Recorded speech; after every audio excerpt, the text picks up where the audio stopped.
Thank you, Ate Rika. Ngiti ko plastic ha. Goma. Okay, so yan na. Go! Okay, ready na ang ating palabas. So, pakinggan na. Ate Rika, yung unang session natin na yung goal setting, may tanong ako sa iyo. Sa ano ba yung goal setting mo nung nagsulat tayo ng goal? Pagkakatanda ko, 50 pesos lang yata natira sa akin. Hindi ko yan. Goal mo. Nagplano Ano nga? yung water station? Dagdagan mo yung water Yung station. sa water station ko. Maintain. O, di ba maintenance? Yes, yeah, meron. At nalagay mo doon kung magkano ba yung dapat mo maabot. 100, okay, 100. Mahimo ang kodi ko eh. 100,000. 100,000. 100,000 and For 2016. 2016, that means it's 1 year. Okay. 1 year. Sa loob ng 1 year, mga half or 6 months, ano ang step mo na dapat mong unahin na hanggang maabot mo yung goals mo ng 2016? Ano yung mga paraan or Ang unang-una ko, less expenses. maganda yan. Bawas. Ilang taon na Erika? 1 year lang. 1 year. Okay. Din ngayon naman, pagkatapos mong narinig yung dalawang session, yung last May 1, isang session yun at saka ngayon, ano yung mga naisip mong baguhin sa mga goals or meron ka bang babaguhin or mga dapat mong gawin para mas lalo mong makamit yung goals mo? Marami. O kaya Ate Rika, ganito, hindi lang doon sa goals mo, sabihin na natin, sa pakikinig mo sa dalawang session, ano yung nagbago mismo sa iyo, sa pananaw mo sa buhay? Ang unang-una lahat, kung i-analyze ko lahat from the beginning up to the end, babawasan talaga lahat ang unnecessary needs. Tama. Kung hanggat maaari, babawasan ko lahat yung hindi kailangan. At yun na hindi ko pa nagagawa ngayon at sisikapin kong gagawin ko. Yung mga pang-leisure na ganyan, yung hindi kailangan kung hindi kailangan bibilhin yun, kung mabuhay ka naman ng 24 hours na wala yun, gagawin ko isang taon yun. Tama.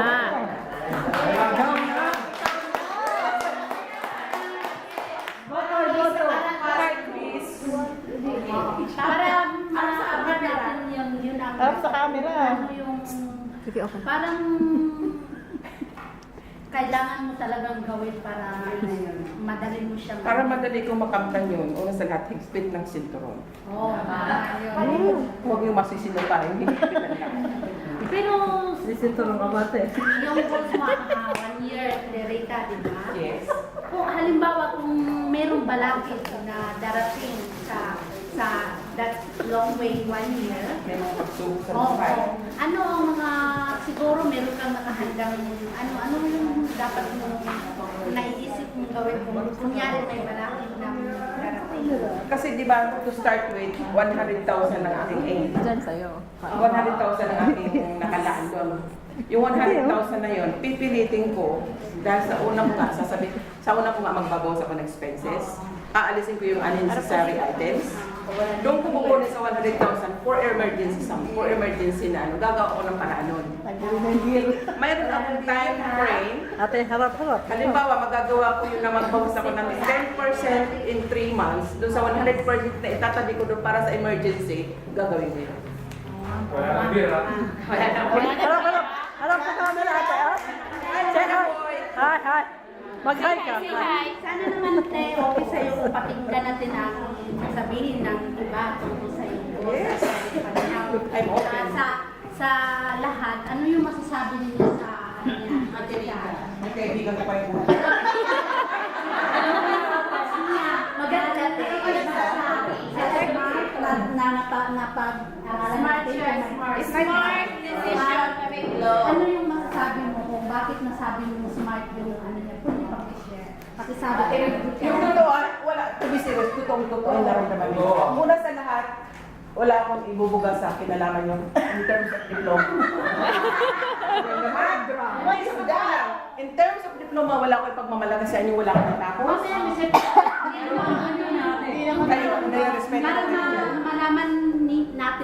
na-inspired ko siya sa goals mo na parang ano yung maano sa goals natin dito. Gusto mo ba gayahin yung goals niya o ano? Kasi parang nakikita ko yung sabi ko sa amin na mag-feel. Hindi po pinapanda na kami susunod. At least may objective si Ate Meron ba Lisa. tayong kuha learning sa goals niya? Yung pag-ibig niya ng cinturon ng kahit wala siya. Bukas. Bukas. Bukas. Ngayon, palakpakan natin sa ating Lisa. Yung goals niya.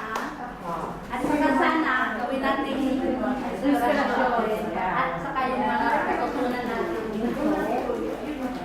Pero sa-summarize na ano ito, not, yung ibang na hindi may goals na, not everyone started to the same point. Some journey will be smooth sailing. Some will be rough. Importante lang, nagsimula tayong mangarap at may hawak na tayong mga kaanamang magagamit. Parang roadmap o compass na ito. Pakinggan po natin na ito po yung final words. Si Okay. Gwen ang nag-deliver. Medyo speech type po kaya hayaan niyo po siyang basahin. Para maabot ito, huwag bitawan ang goals kasi ito lang ang makapag-garantiya na balang araw kung tatanungin natin ang ating sarili, ano na ang na-achieve ko sa maraming kong pagpigil sa Hong Kong? Mayroon bang pinanakahawakan na masasabi mo ito ang bunga ng aking paghihirap? Doon naman sa hindi pa nakakarating sa parurungan sa takdang panahon, hindi ibig sabihin na walang saysay ang inyong paghihirap. Dahil ang pagkakaroon ng goals at ng plano ang magsasabi sa atin saan pwedeng baguhin ang ating mga direksyon sa buhay.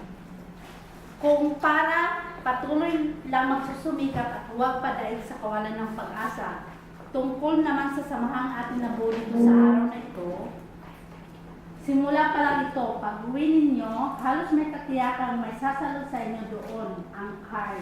Pero alalahanin na may iba ding institusyon gumagawa ng ganitong mga serbisyo. At habang kayo ay nandito, may potensyal na katuwang din sila ang inyong mga mahal sa buhay sa pamamagitan nito. Importante lang na alamin at huwag magpapadala sa paghihina ng loob kung ating nakikita na parang walang pag-unlad sa ating pagsisikap. Gawin natin inspirasyon ang quote na ito. Wala. Sasabihin na lang. Okay. So, ano na yung quote? Ano ba yung quote? Okay. A dream is just a dream. So, ano dapat ang isa-isip natin? Goals. Goals. That Ano is na yun? not Di ba written. represent natin noon? Is just. Alam ni Gwen. Sige na, sabihin mo na Gwen. Nahiya pa siya, oh. Goals that not certain is just It's just a wish. So, we should work on deadlines for our goals. Okay? So, yun yung lagi nating tatandaan. Yes. Goals without a deadline are just wishes, right? Sabi nga natin. So, dapat meron laging deadline. Kaya ang tinatawag nating adhikain. So, na-inspire ba kayo sa ginawa natin for 2 sessions? Salamat, Ate Rita. Nasubukan mo ng maging guest sa isang TV show. Thank you sa production manager. Thank you. Hindi. Dapat ang sabihin mo, I would like to thank... I would like to thank the director. Never.